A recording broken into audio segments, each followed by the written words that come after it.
I am Ella, 28 years old. My favorite things are white rice, rice balls, and just rice. Yes, I am a slightly chubby new mother who loves rice with all her heart. I've loved white rice since I was a child, and my mother used to be amazed when I told her that I ate rice from morning to night. My love for rice knows no boundaries. And I even went on a study at a university in the food industry to develop delicious recipes that will go well with rice. It was there I met my current husband, Daniel.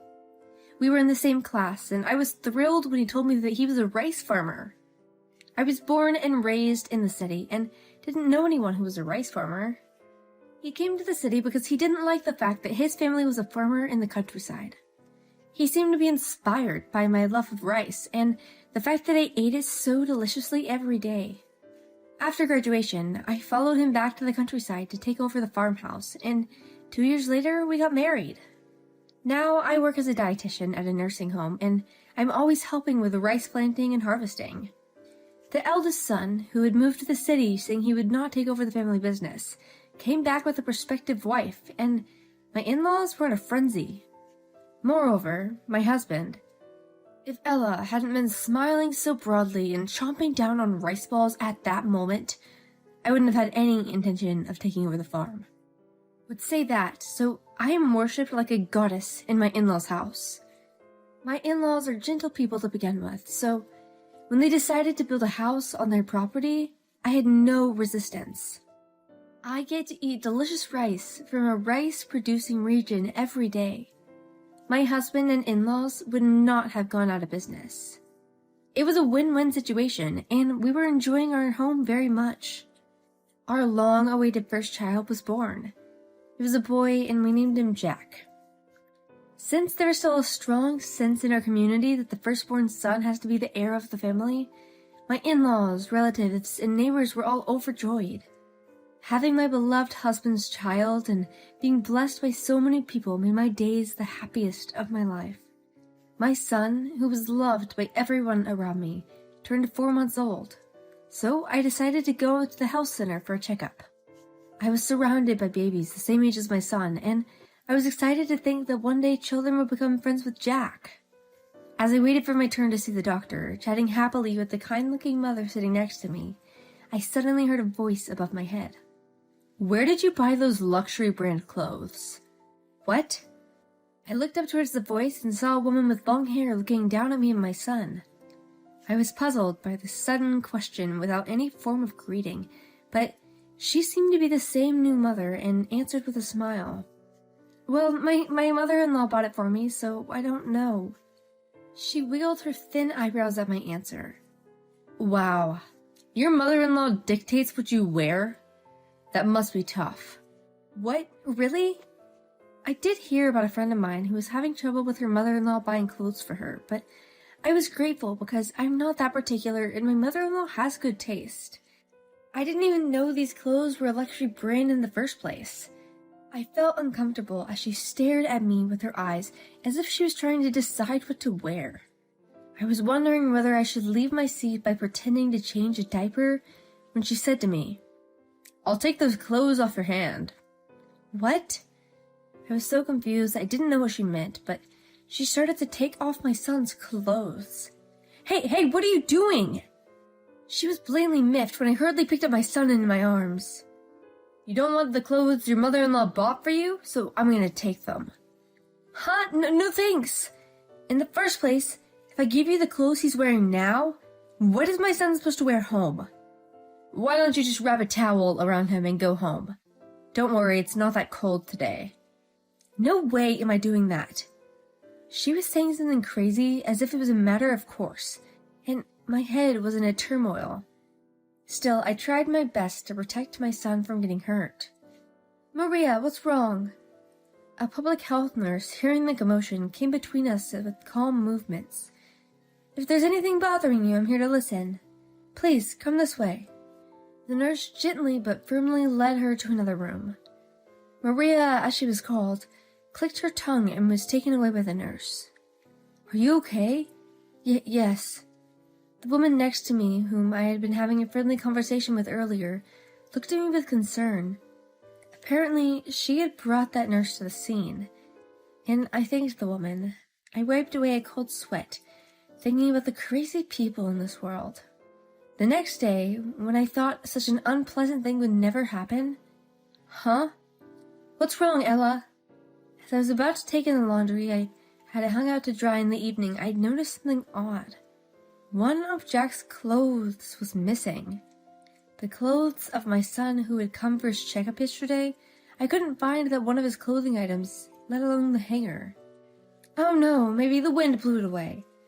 I'm sorry, but you bought it for my son, too. My mother-in-law soothed me with a smile, and I was feeling down. It's okay. I have another chance to buy clothes for my grandson. Just kidding. I couldn't help but smile at my mother-in-law's playful and kind attitude, even though I'd been feeling down. I know. Let's go shopping tomorrow. Let me know what you like. Okay. Thanks to my mother-in-law's concern, the case of my son's missing clothes was supposed to be resolved peacefully. However, 5 days later, my son's clothes went missing again. As it was a slightly expensive item my mother-in-law had recently bought for him, even my mother-in-law was suspicious, looking around the yard. Still, we couldn't make a big deal out of the loss of 2 pieces of clothing, so we did nothing about it. 3 days later, after lunch, while dealing with a delivery service, we suddenly looked around the entrance and realized what had happened. The day before, we had been caught in a rainstorm while taking a walk and we could not find our stroller, which was supposed to be drying out on the porch. Miss Julia, do you know what happened to the stroller? What? No, I don't. That's weird. The stroller was also a gift from my mother-in-law. Moreover, it was a sturdy and stable foreign brand so that my son could go out with peace of mind. I felt my heart race, and that's when I decided. I was convinced that both the baby clothes and the stroller had been stolen. Whoever it was had stolen my precious son's things. I was boiling with anger. I'm reporting this to the police. As I was taking out my phone, my mother-in-law stopped me. Calling the police over a missing stroller is crazy. But the stroller and the clothes are precious things that you bought for my son. I knew what she did. My mother-in-law used the computer, which she's not good at using, to gather information when buying baby items. I know that she was truly happy about the birth of my son, and that she took good care of my body and gave me good things. I will never forgive anyone who tramples on my mother-in-law's goodwill. Ella! My mother-in-law stared at me and sighed, troubled and happy. All right, but don't contact the police. But, as if to calm me down, she says, a missing stroller won't get the police to make a move. I'll find the culprit more efficiently. You go take a nap with Jack. After saying this, my mother-in-law picked up her address book and began making phone calls. Listening to the leaked conversation, I couldn't help but be impressed by my mother-in-law's acting ability and skillful speech. Surely, in the countryside, we might not be able to find the culprit this way. As I predicted, the culprit was easily found 3 days later. My mother-in-law thought it was someone who lived nearby, judging by the manner of theft. So my mother-in-law's only action was to make tearful phone calls to the wives in the neighborhood to complain about the damage that was caused. With that, the wives all worked together to gather information. The neighborhood's high opinion of me as a wife who came to the city and did not mind taking care of the rice paddies led me to a powerful response. Well, maybe they're just amused onlookers, but my mother-in-law made a lot of phone calls. By the end of the day, the information had spread throughout the entire neighborhood association, and one of the wives gave me a valuable eyewitness report that she had seen a similar stroller in a neighboring town.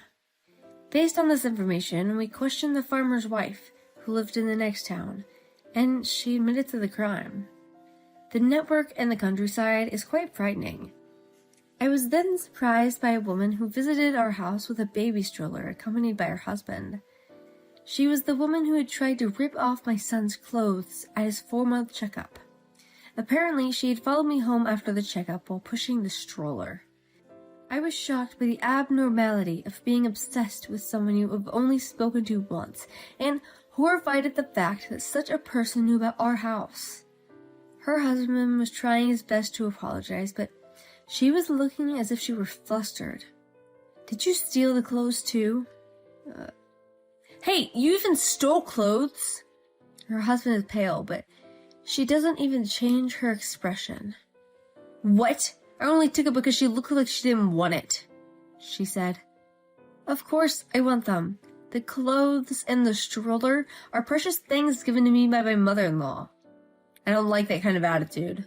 Huh? She stared at me with hatred in her dead eyes until a moment ago. You're so obsessed with your mother-in-law. You live with her in the countryside because you're poor, aren't you? Don't you have any pride? Huh? My mother-in-law put her hand on my shoulder. I was about to start a fight with her because of her rude attitude. Please, take that stroller home. I will buy a new one for my grandson. I will forward you the bill, she says. What? I brought it all the way here. What are you talking about? Ignoring her rant, my mother-in-law spoke to Maria's husband. Sir, your wife seems to have very sticky fingers. This isn't the first time she's stolen something, is it? What? The blood quickly drained from her husband's face. I heard all about it. I heard you guys were living in this city, but you suddenly moved here as if you were running away. My mother-in-law pointed out a definite fact. Oh no. Her face also turned bloodthirsty. You thought that in the countryside, people would forgive you for a little indiscretion, didn't you?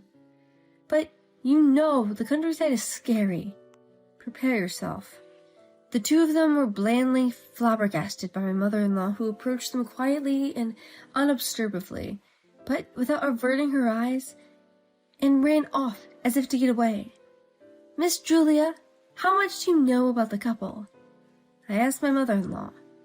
She said she quit her part-time job before coming in here because of her pregnancy, but was fired for skimming money from the co-workers in the cash register. She said something she did similar at her husband's company's house and moved away to escape.